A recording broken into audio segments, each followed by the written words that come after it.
안녕하세요. 모두가 사는 교회 올리브교회 박종범 목사입니다. 오늘도 하나님의 은혜와 평강이 우리 주 예수 그리스도 안에서 저와 우리 모두에게 넘쳐나길 주의 이름으로 축복합니다. 오늘은 잠언 29장 14절에서 27절 말씀에 근거해서 말씀이 비전이 되는 직선 인생이라는 제목으로 하나님 말씀을 전하도록 하겠습니다. 솔로몬의 잠언을 계속 살펴보고 있습니다. 오늘 본문 말씀도 각각의 의미를 갖고 있는 여러 구절들로 기록되어 있는데요. 그 중에서 크게 한 3가지 정도로 정리해 보도록 하겠습니다. 그리고 그 말씀에 근거해서 오늘 우리에게 주시는 교훈을 찾아보도록 하겠습니다. 오늘 말씀을 통해서 저와 우리 모두를 향한 하나님의 음성이 울려 퍼지기를 주의 이름으로 축복합니다. 그러면 먼저 오늘 본문 말씀을 3가지 정도로 정리해 보도록 하겠습니다. 첫째로 채찍과 꾸준함이 지혜를 주지만 임의로 행하게 버려둔 자식은 어미를 욕되게 한다라고 솔로몬이 말씀하고 있습니다. 오늘 본문 15절에 이렇게 말씀하고 있습니다. 채찍과 꾸준함이 지혜를 주거늘 임의로 행하게 버려둔 자식은 어미를 욕되게 하느니라. 네, 채찍과 꾸준함을 듣고 크는 자녀는 지혜가 임하게 된다는 것이죠. 반면에 임의로 즉 마음대로 행하게 버려둔 자식은 어미를 욕되게 한다. 나중에 부모의 아픔이 되고 수치가 된다. 이렇게 말씀하고 있습니다. 이와 관련하여 17절도 이렇게 말씀하죠. 내 자식을 징계하라. 그리하면 그가 너를 평안하게 하겠고 또 내 마음에 기쁨을 주리라.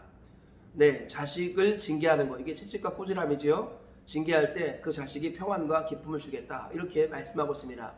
또 이것을 교회와 적용한 말씀들로 19절에 이렇게 말씀하고 있습니다. 종은 말로만 하면 고치지 아니하나니 이는 그가 알고도 따르지 아니함이니라.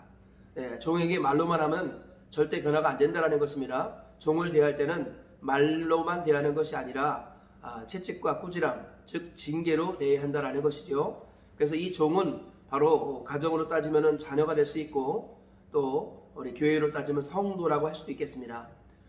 21절에도 이렇게 말씀합니다. 종을 어렸을 때부터 곱게 양육하면 그가 나중에는 자식인 채 하리라.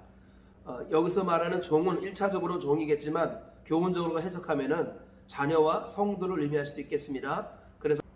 그래서 자녀와 성도를 양육할 때 어린 자녀에게 채찍과 꾸지람, 즉 징계를 주어야 하고 성도도 마찬가지로 처음 신앙생활 할 때, 초신자일 때, 어릴 때 그때 채찍과 꾸지람, 즉 징계로 양육해야만이 바르게 큰다. 그렇게 말씀하고 있는 것입니다. 둘째로 묵시가 없으면 백성이 방자히 행하되 율법을 지키는 자는 복이 있다라고 솔로몬이 말씀하고 있습니다. 오늘 보면 18절에 이렇게 말씀합니다.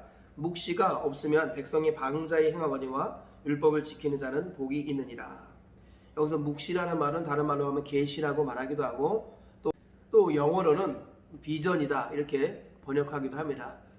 그래서 계시 또는 비전이 없으면 백성이 방자히 자기 멋대로 행하고 반면에 율법을 지키는 자는 복이 있다라고 솔로몬이 우리에게 교훈하고 있습니다. 셋째로 사람을 두려워하면 올무에 걸리지만 여호와를 의지하면 안전하다라고 솔로몬이 교훈하고 있습니다. 오늘 본문 25절과 26절에 이렇게 말씀하고 있습니다. 사람을 두려워하면 올무에 걸리게 되거니와 여호와를 의지하는 자는 안전하리라. 주권자에게 은혜를 구하는 자가 많으나 사람의 일의 작정은 여호와께로 말미암느니라.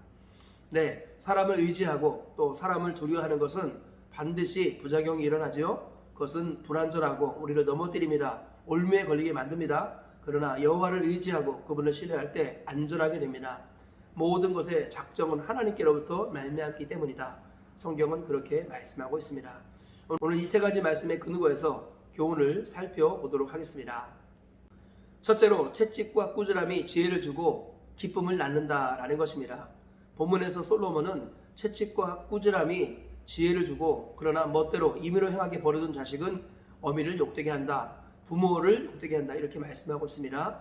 또 자녀를 징계하라. 그러면 평안을 주고 또 기쁨을 얻게 될 것이다. 이렇게 말씀하고 있습니다.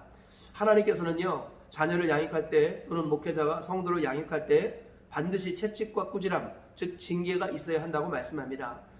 히브리서 12장 말씀을 보면 징계는 하나님이 자식에게 하는 특권이라고 말씀합니다. 만약 징계가 없으면 남의 자식이요 사생자라고 말씀하고 있습니다.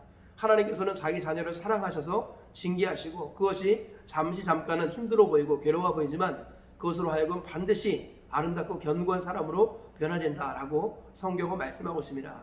징계는 자녀에게 향한 하나님의 특권이다라는 것이죠. 그런데 오늘날 교회와 가정에서 징계가 사라지고 있습니다. 하나님께서 특권으로 주신 것들을 제대로 실천하지 않고 있다는 것입니다. 그래서 자녀가 집에서 징계 없이 크다 보니까 임으로 행하게 버려둔 자가 되어서 부모를 욕되게 하는 경우가 있습니다. 하나님의 영광을 가리고 교회를 떠나고 나중에 맛을 잃은 소금되어서 짓밟히게 되는 것입니다. 교회 성도도 마찬가지지요. 하나님께서는 반드시 교회는 말씀과 성례와 권징을 통해서 교회는 유지가 되어야 한다고 말씀합니다. 권징이 없는 것은 교회가 아니지요. 그런데 오늘날 교회에서 권징이 사라지고 있습니다. 채찍과 꾸지람이 사라지고 있습니다. 그래서 교회의 건강도가 떨어지고 순결이 약화되어지고 맛을 잃은 소금 되어 버리고 마는 것입니다.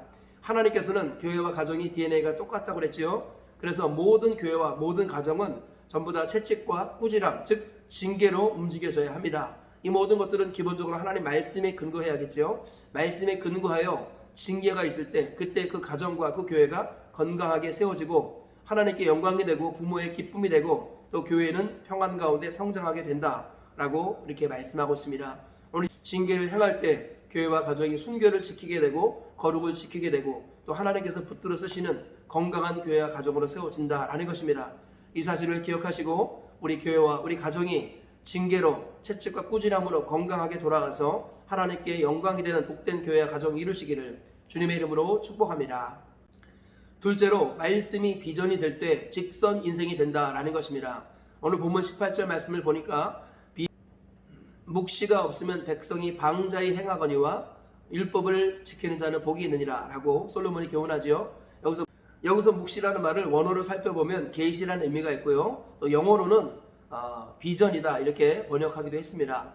하나님께서는 말씀이 비전이 될 때 그때 우리 인생이 직선 인생이 된다라고 말씀합니다. 하나님의 말씀이 언제까지 가슴에 울려 퍼져야 될까요? 그 말씀이 비전이 될 때까지 계속해서 단순 반복 지속적으로 울려 퍼져야 합니다. 하나님은요 같은 말씀을 계속해서 반복하고 계십니다. 그래서 십계명도 반복하시고요 산상수훈도 반복하셨습니다. 그리고 원수를 사랑하고 박해하는 자를 미워하라는 말씀도 신구약에 반복적으로 말씀하고 있습니다.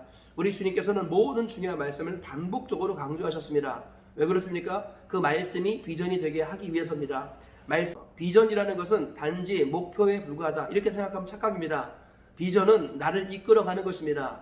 비전은 나에게 생명을 주는 것이고 비전은 나에게 열정을 공급하는 것입니다. 비전은 마땅히 대가를 지불하고 달려갈 수 있는 힘을 주는 것, 그것이 비전인 것입니다.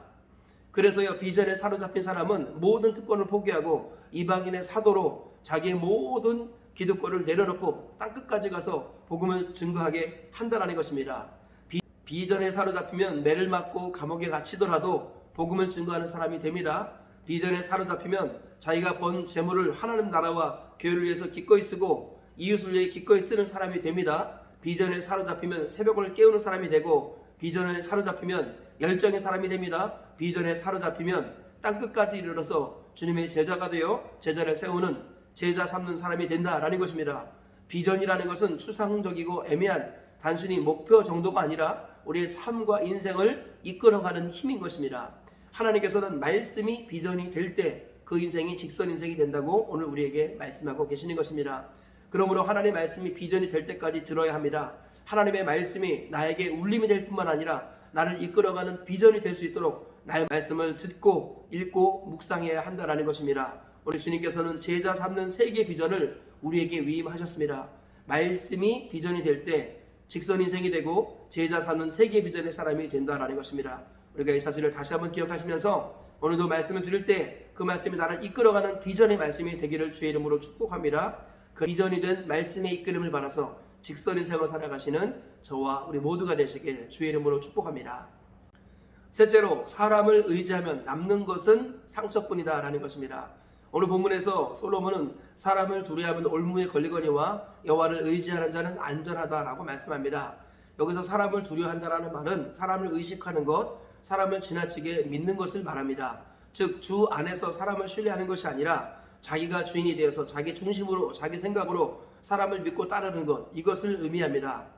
하나님께서는 구원이라는 것은 주인이 바뀌는 것이라고 말씀합니다. 내가 만약 내 입으로 예수를 주로 시인하며 하나님이 그를 죽은 자 가운데서 살리신 것을 내 마음에 믿으면 구원을 받으리라. 마음에 예수님을 주인으로 모셔드리는 것, 이것이 구원입니다. 그래서 그래서요, 주인 되신 예수님이 내 마음에 들어오시면 더 이상 내 뜻대로 살지 않고 주인의 뜻대로 살게 됩니다. 주님의 뜻을 구하며 살게 되고 주 안에서 주와 함께 주님을 위해서 주 앞에서 살아가는 인생이 된다라는 것입니다. 그런데 예수님이 주인이 되지 않고 내 마음의 중심에 자리 잡지 않으면 사람을 의지하게 되어 있습니다. 그 이유는 근본적으로 내가 나의 주인이라고 착각하기 때문입니다. 그래서 나에게 도움을 주는 사람을 의지하고 나에게 힘이 되어주는 만한 사람을 바라보고 기대하게 되는 것입니다. 그런데 그 결과는 어떻게 될까요? 반드시 상처만 남습니다. 예수님이 주인이 되지 않는 상태에서 사람을 믿고 의지하면 하나님께서는 그가 예수님을 주인으로 모시기를 기대하는 마음에 그 사람을 통해 아픔과 상처 받기를 허락하십니다. 그래서 가장 가까운 사람, 가장 믿었던 사람에게 상처를 받는 경우가 얼마나 많습니까? 가장 믿었던 남편에게 상처를 받습니다. 가장 믿었던 자녀에게 상처를 받습니다. 가장 믿었던 친구에게 상처를 받습니다. 왜 그럴까요? 부활하신 예수님이 주인이 되지 않기 때문입니다. 그래서 주님은 주인을 다시금 바꾸라. 너의 주인은 내가 되어야 한다라고 말씀하십니다. 그래서 예수님이 주인이 되어서 예수님 안에서 부모를 사랑하고 예수님 안에서 형제 자매를 사랑하고 예수님 안에서 친구를 의지하고 예수님 안에서 목사님을 의지하고 이렇게 되기를 원하신다라는 것입니다. 그 사람을 믿고 의지하면 상처밖에 남는 것이 없음을 다시 한번 기억하시기를 축복합니다. 부활하신 예수님이 우리 인생의 전체가 주인이 되어서 예수님 안에서 사람을 신뢰하고 의지하는 자가 되어서 평생의 동역자를 만나는 복도 누리시고 또 동시에 사람으로 인하여서 실망하거나 상처받는 일이 없기를 축복합니다. 항상 예수님을 주인으로 섬기면서 사람을 동역자로 여기고 평생 그를 사랑하는 하나님의 사람들 되시길 축복합니다. 그래서 주님 오시는 그날까지 안전하게 주님 안에서 직선 인생 살아가시고 천국까지 가시는 저와 우리 모두가 되시길 주의 이름으로 축복합니다. 말씀의 결론을 맺겠습니다. 오늘 본문 말씀을 통해서 세 가지로 교훈을 살펴보았습니다. 첫째로 채찍과 꾸지람이 지혜를 주고 기쁨을 낳는다라는 것입니다. 하나님께서는 교회와 가정에게 채찍과 꾸지람, 즉 징계라는 선물을 주셨습니다. 이 하나님께서 교회와 가정에 주신 특권인 채찍과 꾸지람을 기뻐하시고 즐거워하시는 저와 우리 모두가 되시길 주의 이름으로 축복합니다. 둘째로 말씀이 비전이 될 때 직선 인생이 된다라는 것입니다. 우리 주님께서는 묵시가 없으면 백성이 방자에 행한다고 말씀합니다. 하나님 항상 말씀이 비전이 될 때까지 듣고 묵상하시고 또 순종하시는 우리 모두가 되셔서 비전이 된 말씀의 이끌림을 따라서 한길 가시고 직선 인생 사시는 우리 모두가 되시기를 축복합니다. 셋째로 사람을 의지하면 남는 것은 상처밖에 없다는 것입니다. 우리 주님께서는 주 안에서 사람을 사랑하고 신뢰하라고 말씀하셨지 자기가 주인 되어서 사람을 믿으면 반드시 상처를 받고 또 어려움을 겪는다라고 말씀합니다. 먼저 예수님이 주인이 되어서 주인 되신 예수님 안에서 사람들을 사랑하고 섬기고 동역자로 세워가시는 저와 우리 모두가 되시기를 축복합니다. 오늘 세 가지 말씀을 기억하시면서 평생 이 말씀 따라 승리하며 사시다가 하나님 나라 들어가시는 저와 우리 모두가 다 되시길 주의 이름으로 축복합니다.